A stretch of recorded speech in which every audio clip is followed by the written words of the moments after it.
ராஜுன்னா என்னன்னு எனக்கு தெரியும், சந்துருன்னா என்னன்னு உனக்கு தெரியும். நெஞ்ச போல காட்டுமா?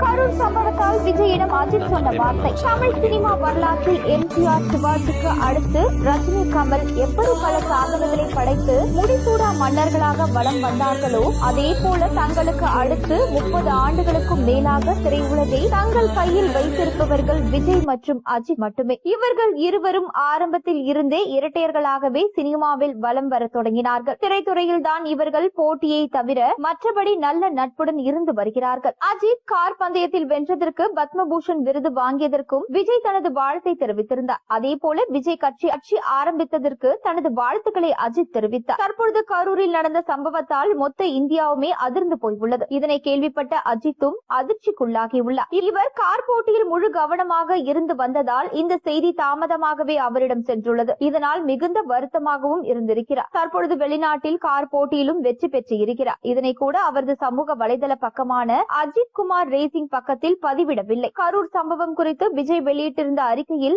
இதயம் நொறுங்கி போய் இருக்கிறேன், தாங்க முடியாத வார்த்தைகளால் சொல்ல முடியாத வேதனையிலும் துயரத்திலும் உழண்டு கொண்டிருக்கிறேன். நம் உறவுகளை இழந்து தவிக்கும் பெருந்துயர் மிகு மனநிலையில் என் மனம் படுகின்ற வேதனையை எப்படி சொல்வதென்றே தெரியவில்லை என்று பதிவிட்டிருந்தார். அத்துடன் நெரிசலில் சிக்கி உயிரிழந்தவர்களின் குடும்பத்தினருக்கு தலா 20 லட்சம் ரூபாயும், காயமடைந்தவர்களுக்கு தலா 2 லட்சம் ரூபாயும் நிவாரணம் வழங்கப்படுவதாக விஜய் அறிவித்தார். மேலும் பாதிக்கப்பட்டவர்களின் குடும்பத்தினரை சந்தித்து நேரில் ஆறுதல் சொல்வதற்காகவும் நிதி உதவியை வழங்குவதற்காகவும் எப்பொழுது கரூர் செல்வது என்பது தொடர்பான ஆலோசனையை தமிழக வெற்றி கழக தலைவர் விஜய் சென்னையில் நடத்தி வருகிறாராம். சமீபத்தில்